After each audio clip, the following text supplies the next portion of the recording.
What if I told you there's a secret command in Windows that lets you take full control of user accounts? Something even most IT students don't know about. Windows is full of hidden tools, but one of the most surprising is the Local Users and Groups Manager. You won't see it on your desktop. You won't find it in the control panel.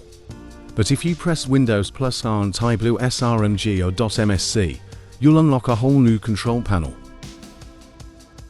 This tool lets you manage every single user on your computer. You can create new accounts, set strong passwords, disable suspicious accounts, and even change group memberships, like making someone an administrator or restricting their access.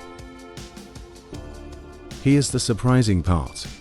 Many hackers and IT pros use this very tool to gain control of a system.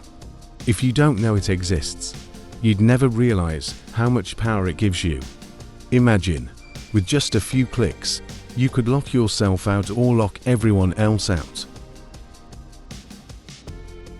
Now, if I right-click and create a new user, I can add an account instantly. Or I could disable a user that's no longer needed. This is how system admins keep things clean and secure. But be careful, messing with this tool without knowing what you're doing can cause trouble. If you disable the wrong account, you might lose access to your own PC. So, always use it wisely.